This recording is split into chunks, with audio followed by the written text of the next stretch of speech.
Welcome in to another new AMP podcast. I'm your host, Ben Dubose, and I'm the news editor for the AMP Publications team, where I create content for both Coding Star Magazine and Materials Performance Magazine. Today, we're chatting with Dave Evans, the newly named Director of Business Development at AMP, and we're going to be discussing AMP's new Industrial Coding Application Training Program, which was just released within the last few weeks. Dave, good afternoon. Thanks for taking the time to join us. How are you? I'm very well, Ben. Thank you very, very much for having me. It's a pleasure to be here. Absolutely. And as far as today's discussion, we're going to be talking about ICA as it's known for short, and it was designed to be effectively a flexible and comprehensive solution to help train industrial sprayers and abrasive blasters. The goal is to attract and train both those people who are new to the workforce, as well as provide useful training to experienced individuals who are trying to gain industry-recognized credentials. The ICA training program was designed to be adaptable, all while ensuring the training experience that suits the needs of its many participants. Through engaging formats, including hands-on workshops and instructional videos, attendees can gain practical skills and knowledge in a dynamic learning environment. Dave played a key role in the development and rollout of ICA over the past few months and years, and so that's what we're going to be talking about today. Dave, to start off, why don't you just introduce yourself a bit to our audience? Tell us a little bit about your history within AMP and the legacy associations, as well as what your new role is today. Thanks, Ben. My history with AMP and formerly NACE and also Legacy SSPC has been a member since the mid-'80s, an instructor for AMP and also for SSPC, but with NACE since the mid-1980s. And today my position changed to be the Director of Business Development, as Ben explained, and then prior to that was the Director of the QP program. I come out of the coatings industry, having worked for a couple of major global industrial coating manufacturers, and also as a contractor earlier in my career. Mm-hmm.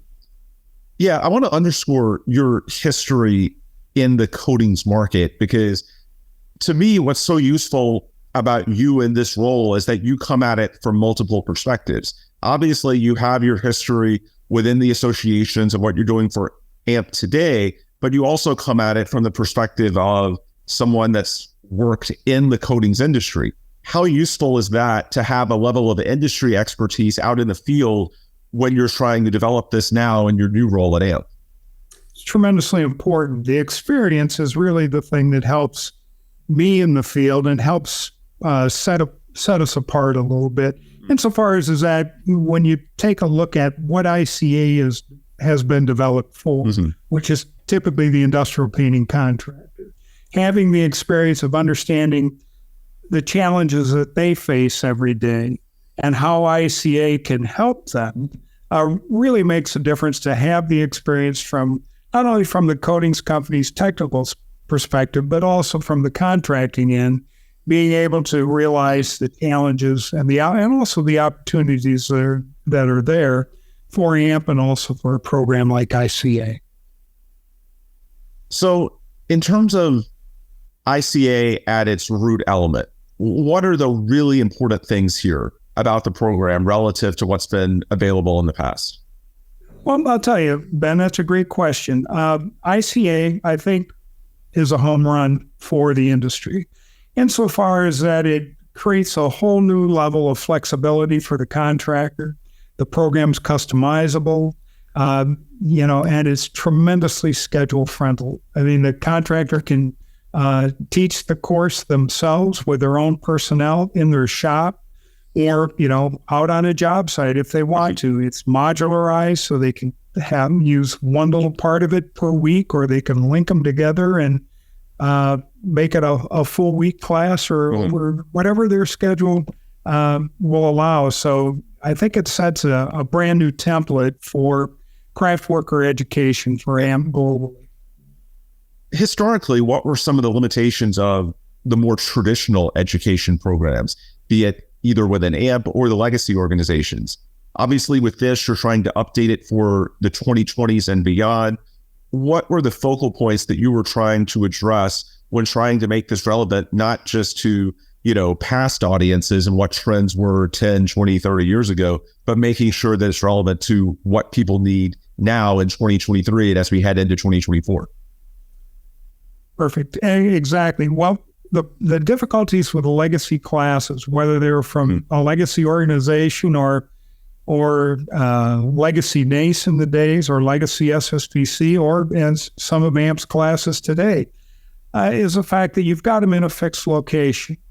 Typically, schedules aren't flexible. Right. And you've got minimum class sizes, and you also, from the contractor's perspective, with the lack of availability of craft workers, taking somebody out of the field to send them to a week-long class at a distant location is not only expensive monetarily, but from a schedule standpoint, it really can put a project behind if you're sending multiple people to a single class or something like that. ICA's flexibility, with all of the things that we've discussed before, really helps redefine that parameter where the contractor has complete flexibility and also complete control over scheduling, modularization, how the class is taught, and hopefully this sets a tone for development in the future. So how long was all this in the works? Just walk us through a little bit about what the development process was like for this, because I'm assuming we're talking months, years. To launch something of this magnitude takes a while. So walk us through what the development process was like. Well, the important thing here, Ben, as you know, is to make sure that you're putting the best course that you can out in the marketplace. And development takes a long time, 4 to 5 years as a basis, and sometimes longer. Typically, you're thinking about, well, where did the idea come from? Typically, the idea comes from our membership. That there's, and then it flows through. AMP has education committees. It flows up to an education committee where a single member can influence the committee. The committee chairman probably assigns it to a task group that does further investigation to develop that, or to determine is a better word, whether the idea really does have a fit in the market. Yes. And ICA did. Then it goes from education, the education committee's task force. The committee votes on it. They decide to move it to the development group within AMP, and they begin the writing process. But that's not the end of the members' involvement. At that point, the educational group, writers group, develops a class, but all along the way, they have the content checked by SMEs, subject matter experts. And those subject matter experts, for the most part, are members of the organization. And all of that is fact-checked, making sure that not only is the information correct, but that you're using the most current available information that is in the industry today. After that's done, everybody's happy, it's all been signed off, and you've got a package put together.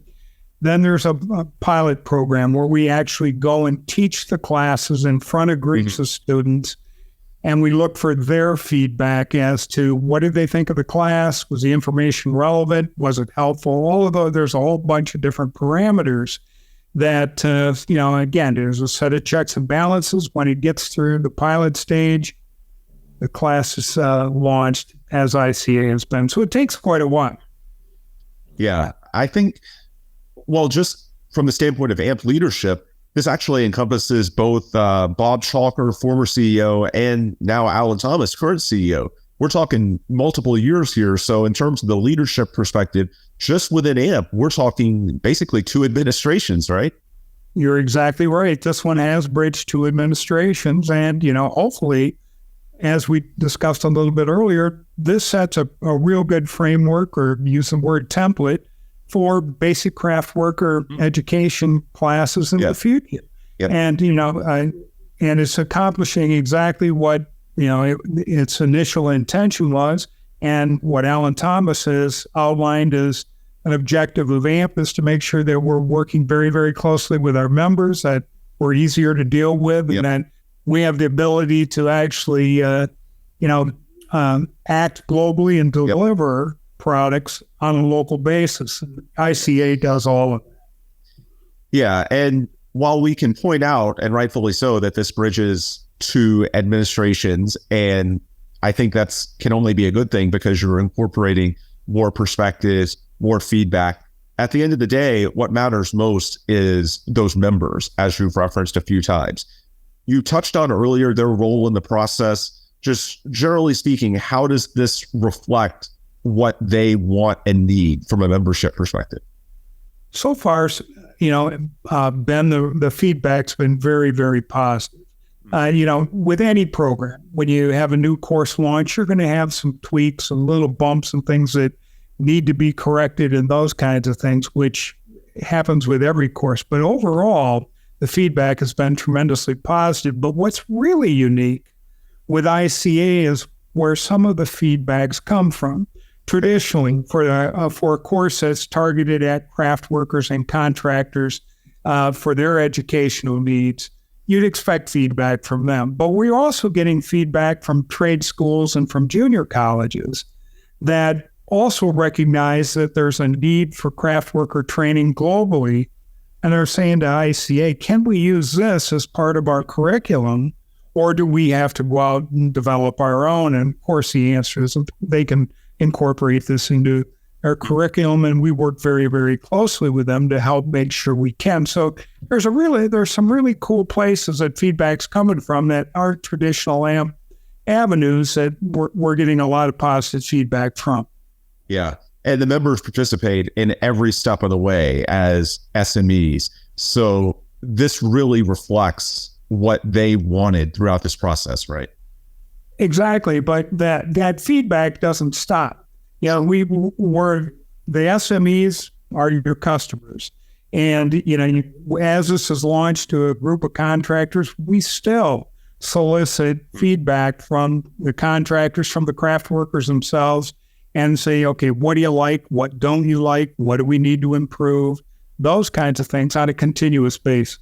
Yep. That's a great point, because just as there's several steps in the development when we talk about, I suppose, the initial brainstorming, then the pilot program, and then actually getting it to the launch date in early October of 2023, there's also a continuing process as we move forward with making sure that the courses and the instructors, that everything is going, and the instruction materials as well, and that's being delivered in the right way. I think there should be a checks and balances system to make sure that, members have a way to communicate to you guys about how it's going. And it sounds like pretty much that's what's happening, right? That's exactly the intent, exactly what's happening. The continuous feedback model not only helps you tweak the course that you have, but it also gives you ideas for future courses that you could develop down the road to help craft workers and contractors with their training needs. Yep. Bottom line, we want to make sure that the finished product actually is what it was intended to be when it was initially thought of all those years ago, as you were describing earlier. Yeah. You don't want a product that doesn't fit in the marketplace. Right. And you want to make sure that it's actually going as intended, because obviously when you develop something on paper, sometimes it doesn't translate in reality as well as you would think. It sounds like to this point it has. We'll talk more about that in a few minutes as far as things that you've heard in the last few weeks since the launch. Obviously, that's still to be determined. We want that continuous feedback. So we'll see how things hold up in the months ahead. But so far, so good is everything that I've heard to date. I also want to touch on why this is so important to AMP's mission, because one thing that I can speak to from personal experience, when the merger between NACE International and SSPC, the Society for Protective Coatings, first happened in early 2021, one of the big questions that I got, and especially as someone that works for Coatings Pro, was whether the larger organization will still represent the contractors and applicators, because that's something that was really SSPC's niche. And there was a little bit of hesitation, at least from those that I spoke to in the very early stages of the merger. There was fear from some that perhaps the larger organization won't speak to them in a way that a smaller, more customized niche organization might. And so with something like ICA, this is a direct need for that specific market. So just speaking as someone that got a lot of those questions early on in the merger process, to have an industrial coating application process, again, specific for application, that really addresses that need and perhaps calms some of those fears that were present during the merging process. So From my perspective, this seems like it should help a lot. From yours, Dave, why is this so vital and important within AMP's overall mission and perhaps addressing some of those questions? Well, Ben, I couldn't agree with you more. There was a tremendous number of comments that centered around, will we lose our voice, and especially out of the contractor audience. Right. Today, you still hear those, and the question is AMP listening? The idea here is, and the thing that I think ICA really brings to the forefront is that AMP is listening. And, we've conducted forums, we've called on a lot of contractors personally and saying, what do you need in a training course? And all of the flexibility that's built into ICA with schedules and delivery methods and everything else came out of those forums.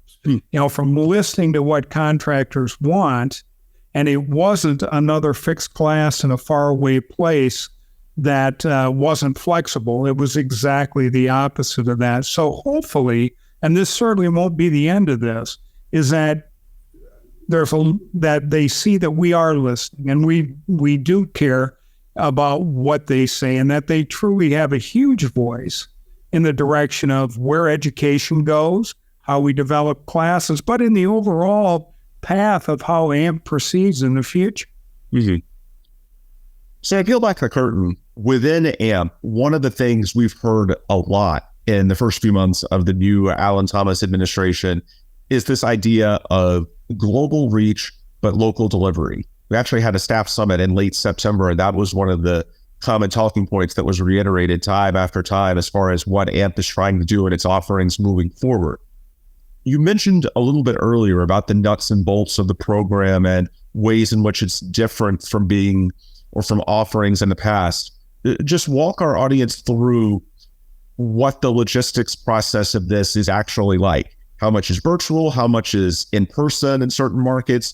Just peel back the curtain on the nuts and bolts of this program and how it physically works. Well, idealistically, the contractor has two choices. You can have the ICA program that they actually can instruct with their own personnel in their shop whenever they decide that they want to. It's based on their schedule. There's also an instructor-led version too.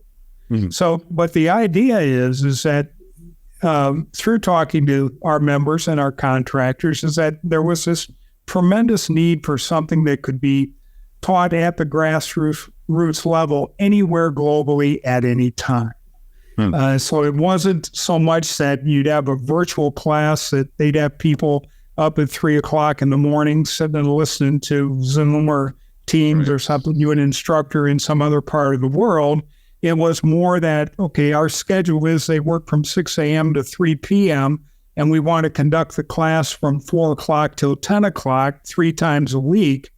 They have the literal flexibility to do that kind of stuff wherever you want.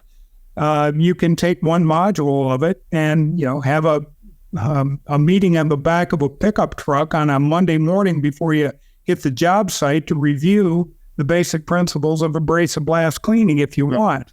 Those are things you can't do with a fixed class. It's just impossible. So literally, the contractor has complete flexibility as to how they want to structure the class, when they want to do it, who teaches it, and how many students they want to have in the class, which can be a problem with a fixed class.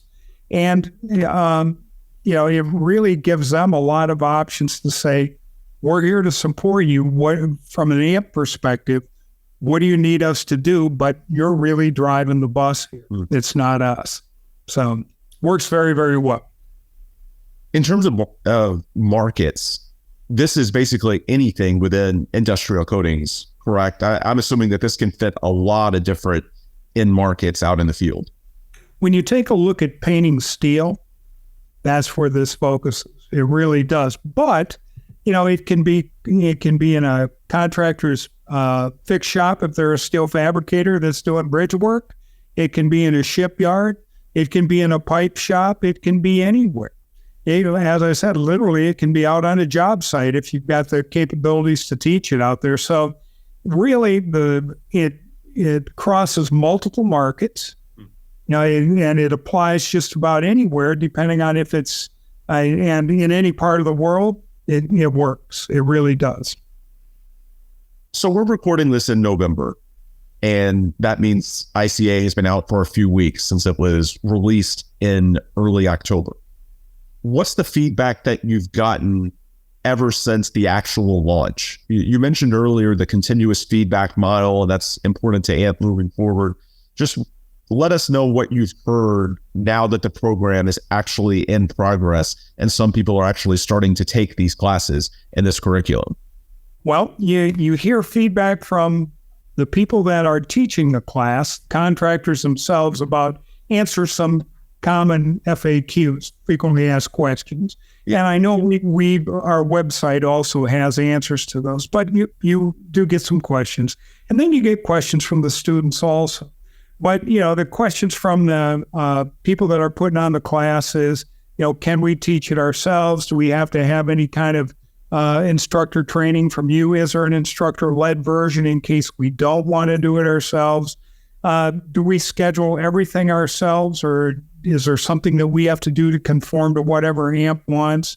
There's a lot of questions about cost. Is it a subscription-based program? Those kinds of things. And really, that's about it. The majority of the questions we get have been very, very positive. Have you heard from, let's think, trade schools, community colleges, those types of entities? Because just thinking out loud, but it would seem that this could mesh very well when we talk about training, not just at a company or individual level, but when we're talking broader education as well. Is that something that perhaps you're looking into? Absolutely. And so, we're working with 2 or 3 of them right now. And the thing that's important here is that schools have the ability to receive grant money from any one of a number of locations. And there's a lot of them. So there's money out there for training craft workers. The hardest part is putting together the curriculum when you know nothing about the business. And I mean that with the utmost respect. But you don't find a lot of trade schools that know a lot about abrasive blast cleaning or painting because they just don't spend any time with it. But right now, the demand is huge.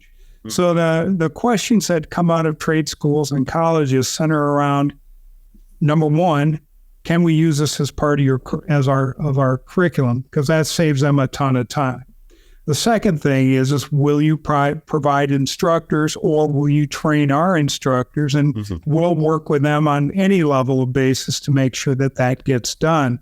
And I think that it's the trade schools and community colleges that are focused in the trades while the money's available and the demand is so high is a great target audience. Yeah. For me. It really is. And the pricing is competitive, right? I know there's some variance and whatnot, but from everything that I've read and heard, it seems like this is pretty competitive with other programs on the market. AMP has done a very, very good job of putting themselves in a very competitive mode with a great program that offers tremendous flexibility for the contractor. It's very, very good. So as we wind down our discussion, are there any lessons from the development of this that can be applied to other education or training programs for AMP, be it now or in the future? Because obviously, while ICA is important, it's not the only market. Are there themes that you can take from the development of this? For example, you've talked about working with members several times that might potentially shape what the future of AMP education and training looks like. Sure. I think, as we discussed a little bit earlier, number one, there's a tremendous demand, not only in the U.S. or North America, for craft workers, but that demand is global at this point.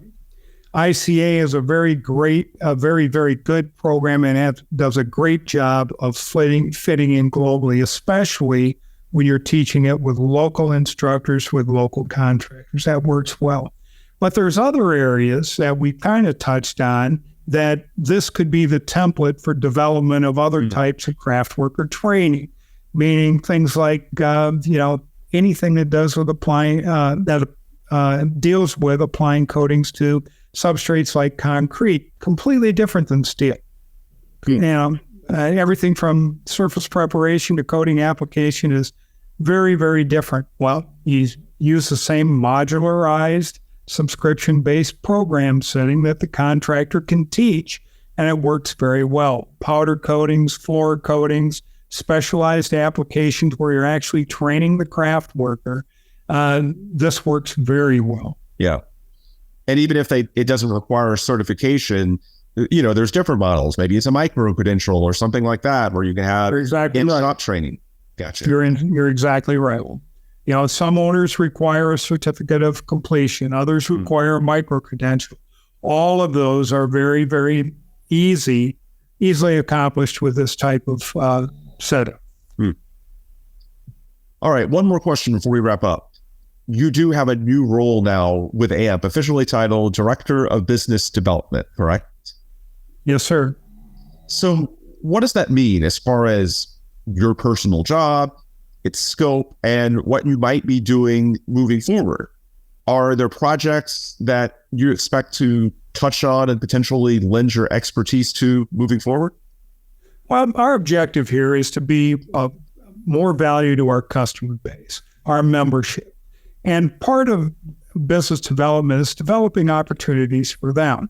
So, we go through, we've had a long discussion about ICA, but if you look at other programs, for example, AMP has an accreditation called QP. Those kinds of programs, if we can get those specified with owners or with engineering groups, that creates additional opportunities for our contractor base too, because they require accredited contractors, which accredited contractors need to have certified inspectors. They need to have trained craft workers. So there's a ton of opportunity that we can create, and that's a large part of what my role is going to be going forward, is making sure that we're creating opportunities for our membership. So if there's a member listening, or really anybody in the industry listening for that matter, who might want to ask a question about ICA, learn more about it, or participate in that continuous feedback model that you referenced earlier, or perhaps they just have questions about broader AMP education and training initiatives, what's the best way they can potentially reach out to you, learn more, or just engage in dialogue with you about anything that might fall under your purview? They can send me an email at dave.evans@amp.org, and that's the easiest way to get a hold of me, or they can contact through our website too. Yep. And then as far as ICA specifically, if they want to register or get access to those FAQs, as you referenced earlier, frequently asked questions, I'm assuming the best way to do that is just go to www.ampp.org, amp.org, and search for the ICA page, correct? That's going to be the quickest and easiest path of least resistance. Yep. Especially with a redesigned website, really makes it easy. Yeah. I've been poking around that the last couple of days because it was literally just updated this week, and it's pretty slick. That's a pretty it's a big homepage. Yep. Big improvement. Yep. And again, for our listeners that have not checked that out yet, amp.org, AMPP.org. I think you will find it a fantastic resource because our team did great work in improving the functionality of that, not just for the new ICA homepage, but everything at amp.org, where you can find out information about ICA and beyond. And it's all been done in a way that should be very beneficial to our end users. Dave, thanks so much for taking the time. Enjoy the rest of your day. Ben, thank you very much for having me. It's been a true pleasure. Yep. Absolutely glad to do it. All right, folks, that will do it for today's episode. If you want more information, of course, I mentioned amp.org for the association at large, but for those of us within AMP publications, you can go to coatingspromag.com for Coatings for Magazine, or materialsperformance.com for day-to-day coverage of the corrosion control and protective coatings industry. All right, with those plugs complete, we'll adjourn. For Dave Evans, I'm Ben Dubose. Thanks as always for listening, and please come back soon for another new AMP podcast.